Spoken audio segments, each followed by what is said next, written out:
Hello, we are Group 204 and today we'll introduce you guys a Miracle Coffee. Here is our table of contents. On our company overview, Miracle Coffee by Faye is the company that distributes coffee equipment beverage ingredients. We are offer franchise model with minimal strict rule. We deliver all kind of beverage ingredients. We source ingredients from reliable supplier and develop our own recipe, so it's very helpful for entrepreneur. On our problem and objectives, our raw coffee ordering problem, there is a fixed quota from ordering per month and there's adjust quantity each month is not flexible, so it have demand uncertain and there no method to forecast monthly demand. So our objective is determine the optimal quantity of raw beans, species A and R to maximize the profits. Next, our beverage accessory problem, there are fluctuating demand on cup and domes, lack structure ordering policy, poor planning, and our objective is maximize total profit by determining optimal monthly order period and optimal quantity in each product. We base our approach on the 2020 paper studying Sierra Food, a large Italian catering company. They use Excel-based simulation with the order up to policy and normal demand distribution exactly like us. The main difference is that they minimize costs while we maximize profit. They also include holding costs while we omit, since Miracle Coffee pay a fixed warehouse rent. Their objective is to minimize total costs. Key constraints include shelf life, requirement, supplier to lot size limit, fixed lead time, and no back orders. This constraint directly inspire our own cost structure. Now let's walk through our simulation model. On the first part, we want to find how our company ordering raw coffee bean in each month. So we found that each month we're using type A and R. In A and R, we can create 5 types of our product and we're using the formula percentage formula for calculating cost in the futures. On another data, we collect 5-year data set. We make a graph and seeing it can use norm inward because it have a shape like normal distribution. So we calculate the mean and SD for using norm inward in the futures. After we know that we're going to use norm inward, on this model we're making a table of simulate demand on each coffee type and calculate the component of total demand by using the table that we do it before. After we doing all 5 type of coffee bean, we get the total demand on type A and R. So we choosing decision variable for the first time, which is 500 for A and 1000 for R. And on this part, we have the result in order, which is decision variable, order cost, which is multiple from cost per kilo, and actual use from forecast. Before we get to the data table, we have to calculate the actual sale of each coffee type and the cash flow. Then we find the average of the total profit for every period. When we don't have enough bean for all the orders, we use the weight method to split up what do we have fairly. Instead of just allocating based on what everyone asked for, we figure out each blend slide of the total demand and use that percentage against the actual bean we end up using. This makes sure that the shortage is shared out equitably.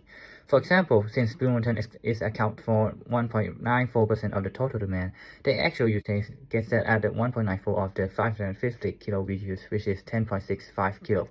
From actual kilogram use, we calculate kilogram sold per blend, then we multiply by 2 to get actual units sold, since each bag is 500 grams. Revenue is simply actual units sold times selling price per blend. We sum across all 6 blends to get the total revenue per run. Variable costs follow the same logic. Units sold times total variable cost per unit. This covers raw bean processing and packaging. Lost sale occurs when demand exceeds what we can sell. Shortage is equal to simulated demand minus the actual sale, then multiplied by the selling price. For example, 31 units short on 8 peso, multiplied by 380 baht, which is equal to 11,780 baht loss. Most runs show zero shortage, only extreme demand period triggered this. Now for the cash flow, the profit is calculated by revenue minus variable cost, minus order cost, minus lost sale, and minus damage and holding cost. The damage is 5% of the bean orders, reflecting on transport losses. Holding cost is fixed, which is the flat warehouse rental. Across 1,000 runs, average profit is equal to 526,709 baht for 550 kg of Arabica and 950 kg of Robusta. To find the optimal orders quantity, we run a two-way data table varying Arabica 400 to 700 kg and Robusta 975 to 1275 kg, which is 169 combination. Green mean high profit and red mean low profit. The peak is clearly around at 542,000 baht of the average profit, which fall in the range of Arabica of 550 kg and Robusta of 1,100 kg. For problem 2, the main issue is that the company imports products in inconsistent quantities, so sometimes they exceed demand while other times understocking, which leads to unnecessary costs. So the objective is to better align import quantities with actual demand to reduce both shortages and overstock. So look at the graph for our last year, we can see frequent fluctuations between surplus and shortage, with the largest shortage occurring in March, followed by significant surplus in April, and several other months also fall below zero. So this pattern clearly shows unstable inventory management and poor timing between supply and demand. So for this part, we use the whole winter method to forecast demand. Because our data clearly shows both trend and seasonality, basically demand goes up and down over time and also changes depending on the month. So based on the whole winter method, the model splits the data into three parts: level, trend, and seasonality. So the level is the base demand, the trend shows if it's going up or down, the seasonality captures the monthly pattern. We then apply the model in Excel by initializing the components using historical data and then updating them step by step to generate monthly forecast. And for the parameters, we use solver to find the best value by minimizing the mean squared error. And from this, the total forecasted demand for the next years comes out to around 410,000 units. To start, we define the key decision in our model. There are two main decisions. First, a decision whether to place an order or not in that month, which is a binary decision. And second, Q as how much to order for each product in that month. In total, the model makes 36 decisions across all months and products.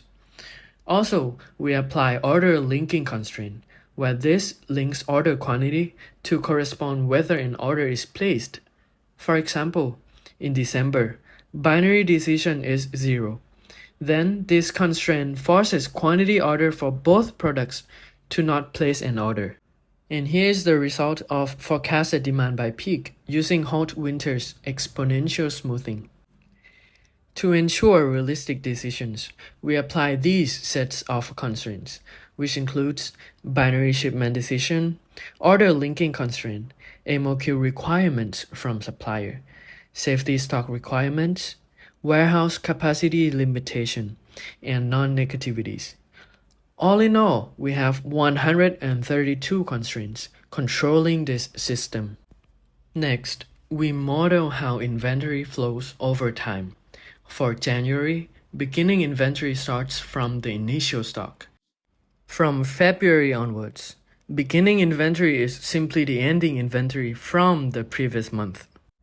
Ending inventory is calculated based on three components: beginning inventory, incoming orders, and demand. For January, there are no arrivals yet, so inventory equals beginning inventory minus the demand. And from February onwards, we include arrivals from the previous month due to the 1 month lead time. This ensures the inventory is always tracked accurately and prevents shortage. This spreadsheet shows our inventory system for cup and lid.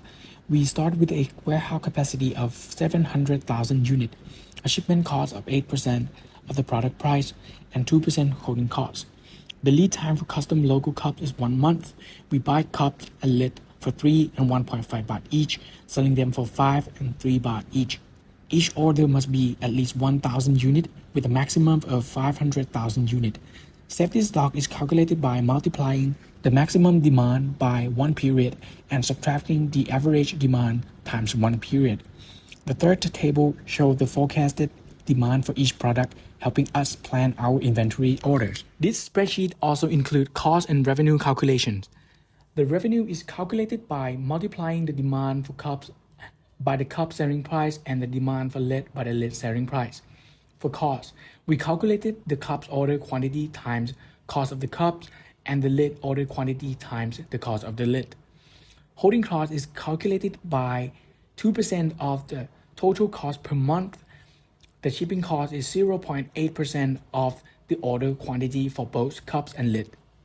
Finally, the total cost is our objective functions where we add the total cost, holding cost, and shipping cost.